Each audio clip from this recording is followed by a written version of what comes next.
कवि श्याम नारायण पांडे ने इस कविता में महाराणा प्रताप के प्रिय और प्रसिद्ध घोड़े चेतक की असाधारण वीरता और युद्ध कौशल का जीवंत वर्णन किया है।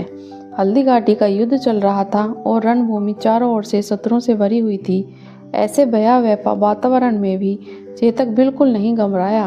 वह युद्ध क्षेत्र के बीच चौकड़ी भरते हुए इतनी तेज गति से दौड़ रहा था कि उसके सामने हवा भी पीछे छूट जाती थी। कवि कहता है कि चेतक जैसे हवा से मुकाबला कर रहा हो और यह देखने में बड़ा ही अद्भुत लगता था। चेतक की सबसे बड़ी विशेषता यह थी कि वह बिना ही चाबुक खाए ही महाराणा प्रताप की हर आज्ञा समझ लेता था। लगाम में हल्की सी हलचल होते ही चेतक तुरंत दिशा बदल लेता और ऐसा लगता मानो वह महाराणा प्रताप की आंखों या भावों से ही आदेश पा लेता हो। शत्रुओं के सिर के ऊपर से छलांग लगाते हुए भालों, तलवारों और ढालों के बीच बिना रुके आगे बढ़ता था। युद्ध के घातक हथियारों के बीच भी उसे भय का संकोच नहीं होता था। उसकी गति इतनी अद्भुत थी कि वह क्षण भर में एक स्थान से गायब होकर दूसरे स्थान पर दिखाई देता था।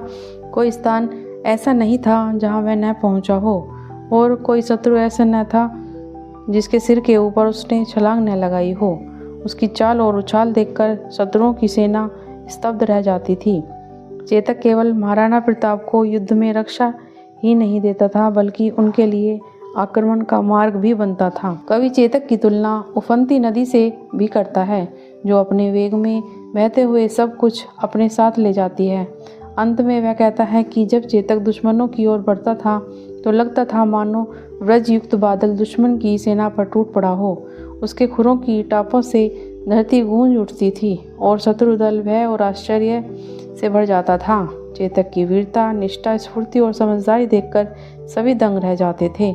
इस प्रकार चेतक केवल एक घोड़ा ही नहीं था बल्कि वह युद्ध का सेनापति, मित्र, रक्षक और महाराणा प्रताप की शक्ति का विस्तार था।